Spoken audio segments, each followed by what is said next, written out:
A routine fishing expedition off the coast of Labrador turned into a heart-stopping adventure when crew members spotted an unusual passenger atop a drifting iceberg. What they discovered would change their lives forever. The Northern Swan a sturdy crab fishing vessel, sliced through the icy waters of the North Atlantic as Mallory Harrion, the vessel's captain, stood at the helm, her experienced eyes scanning the horizon for any signs of danger or promise. The sea was particularly choppy that day, with swells that made the boat rock and sway. Cliff and Alan Russell, Mallory's crewmates and longtime friends, were busy checking the crab pots, preparing for another long day of fishing. The trio had been working these waters for years, but nothing could have prepared them for what they were about to encounter. As Mallory guided the Northern Swan through a field of small icebergs, a common sight in these parts, something unusual caught her eye. About 2.5 miles offshore, a strangely shaped iceberg floated in the waves. At first, she dismissed it as just another chunk of ice, but something about its silhouette nagged at her subconscious. "Hey, guys," Mallory called out, her voice barely audible over the wind and waves. "Come take a look at this." Cliff and Alan made their way to the wheelhouse, curious about what had captured their captain's attention. As they drew closer to the mysterious iceberg, the shape became clearer. It wasn't just the ice that was odd, there was something else on top of it. Mallory's heart skipped a beat as realization dawned. The object on top of the iceberg was moving. It was small but definitely alive. "There's something alive up there," she shouted, her voice a mix of excitement and disbelief. Cliff and Alan exchanged puzzled glances, then squinted towards the iceberg. "Are you sure?" Cliff asked, his brow furrowed in concentration. It could just be a piece of ice, or his words trailed off as the creature on the iceberg shifted, its movement unmistakable against the stark white backdrop.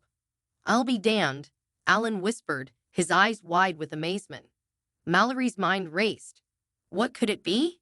A seal? A bird? Whatever it was clearly in trouble, stranded on a floating island of ice miles from shore. Without hesitation, she adjusted their course, steering towards the mysterious iceberg. As the Northern Swan cut through the choppy waters, the sky suddenly darkened. Mallory glanced up, her experienced eyes widening with concern. "Turn, Cliff. Check the radar," she called out, her voice tense. "This doesn't look good." Cliff rushed to the equipment, his face paling as he studied the screen. "We got a problem, Cap. There's a rogue wave heading our way, and it's a big one." Just as the words left his mouth, they saw it. A monstrous wall of water, at least 30 feet high, racing towards them from the port side. It was a freak occurrence, a giant wave that seemed to appear out of nowhere. "Brace for impact," Mallory shouted, spinning the wheel hard to starboard in a desperate attempt to position the boat to ride out the wave. The next few moments were chaos.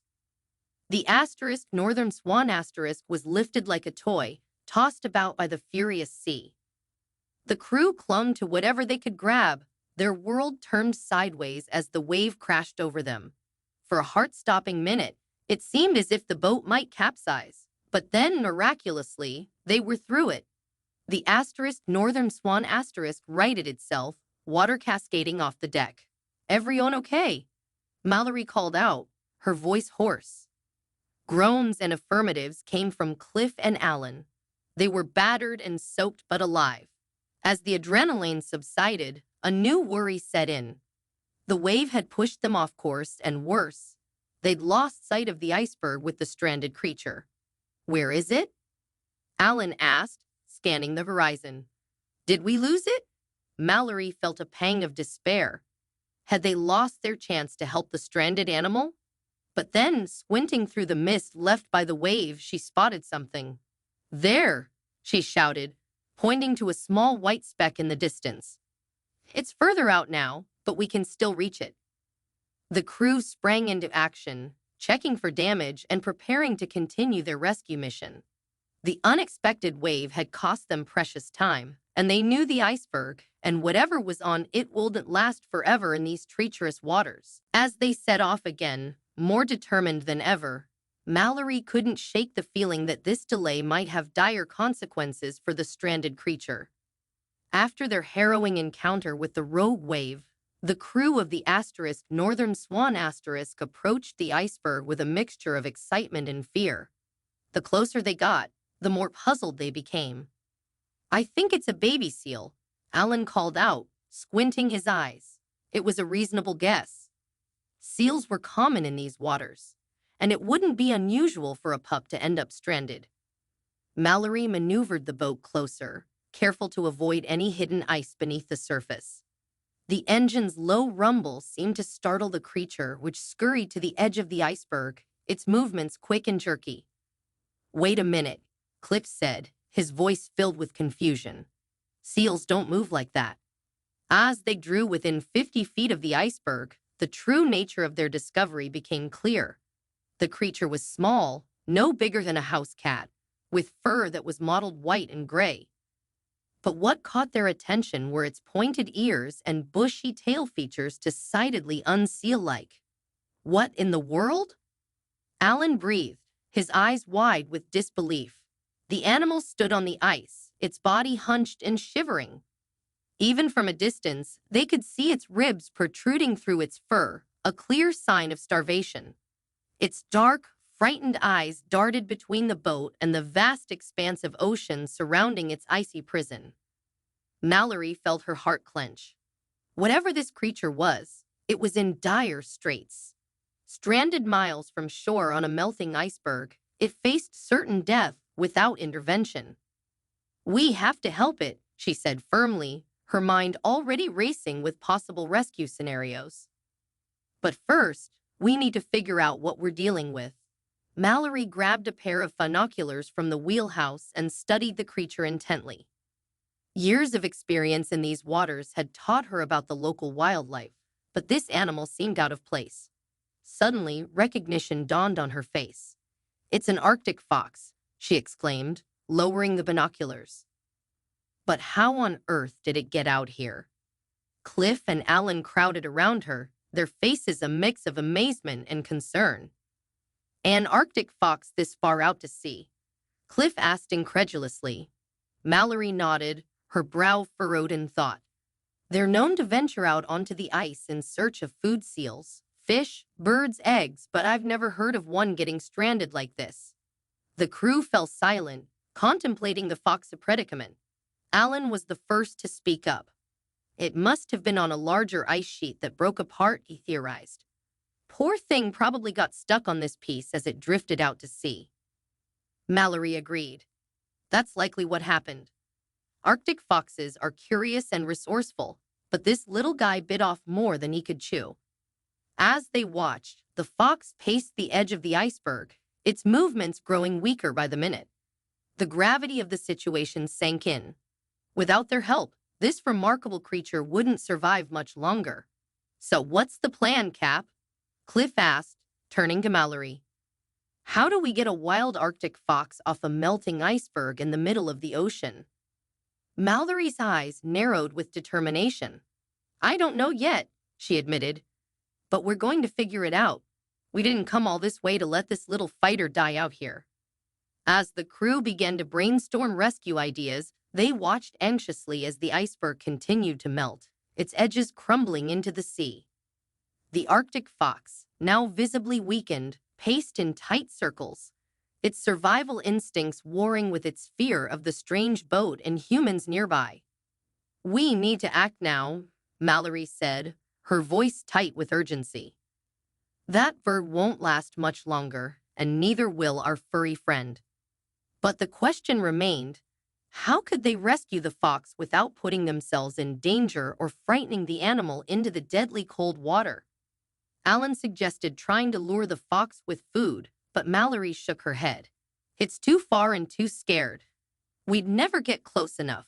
They considered trying to throw a net, but the distance and the fox's agility made that plan too risky. Every idea seemed to have a fatal flaw, and with each passing minute, the situation grew more desperate. "Cliff, who had been silently studying the iceberg and the surrounding waters, finally spoke up. "We'll have to break up the ice," he said, meeting Mallory's eyes. "It's the only way to get close enough." Mallory and Alan exchanged worried glances. They knew Cliff was a highly intelligent sailor. If he said this was the only way, they believed him. But the risks were enormous. "Break up the ice?" Alan repeated, his voice uncertain. "Cliff, that's incredibly dangerous. We could damage the boat, or worse, cause the berg to flip with the fox still on it." Cliff nodded solemnly. "I know the risks, but if we do nothing, that fox is dead for sure. At least this way, it has a chance." Mallory took a deep breath, weighing their options. As captain, the final decision rested with her. She looked at the fox, then back at her crew. "All right," she said finally. "Cliff, talk us through it. How do we do this?" Cliff quickly outlined his plan. They would use the boat to create a series of controlled collisions, fracturing the iceberg into smaller pieces. The goal was to break off a section close to the fox, giving them a chance to get near enough for a rescue. "Mallory, you're our best at the helm," Cliff said. "You need to maneuver us in. Alan and I will be on deck with nets and ropes, ready to act the moment we have an opening." With the plan set, they sprang into action. Mallory guided the Northern Swan toward the iceberg, her hands steady on the wheel despite the tension coursing through her. Cliff and Alan stood ready on deck, nets in hand, their eyes fixed on the frightened fox. The first impact sent shudders through the boat. Ice cracked and split, the sound sharp in the cold air. The fox yelped in terror, scrambling to keep its footing on the shifting surface. "Easy, Mallory," Cliff called. "Just a bit more." Another collision, another splintering of ice. The fox was now trapped on a piece of ice barely bigger than a kitchen table. "One more should do it," Cliff shouted. But before Mallory could maneuver for another hit, the weakened ice gave way beneath the fox's paws. With a frightened yip, the animal plunged into the icy water. "Now!" Cliff roared. "This is our chance." The fox, panicked and struggling in the frigid sea, paddled frantically. Soon, it grew exhausted from its ordeal and half-frozen from the plunge. Alan stood at the ready, net in hand, his muscles tense with anticipation. "Now, Alan," Mallory shouted from the helm. "It's now or never." In a heart-stopping moment, Alan swung the net with all his might. The net hit the water with a splash, enveloping the fox. His face contorted with effort as he began to lift. "It's heavy," he grunted, straining against the waterlogged weight. "I got you," Cliff shouted, rushing to Alan's side. Together, they heaved, muscles straining, faces red with exertion. With a mighty effort, they lifted the soaking, shivering creature over the gunwale and onto the deck. For a moment, the crew stood in stunned silence, the reality of what they had just accomplished sinking in. Then, almost in unison, they erupted in cheers and laughter, the release of tension palpable. "We did it," Mallory exclaimed, her eyes shining with a mixture of relief and disbelief. "We actually rescued an Arctic fox from the middle of the ocean."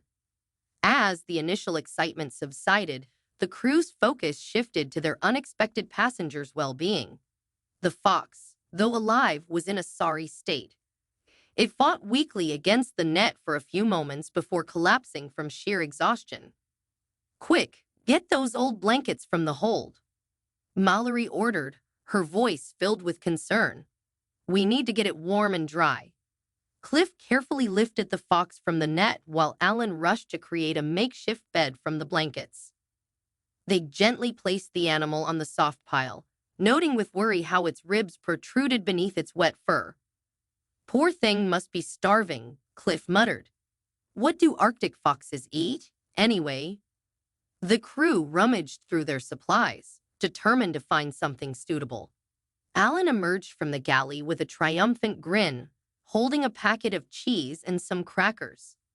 "This ought to do it," he said confidently. To their surprise, the fox turned its nose up at the offered snack, too weak to even show interest. Frustration and concern etched the crew's faces as they watched their rescue teetering on the brink. Then Mallory had an idea. "Wait a minute," she said, disappearing into the galley. She returned moments later with a tin of Vienna sausages. "Let's try this." The effect was immediate. The fox's nose twitched, and its eyes focused on the tin.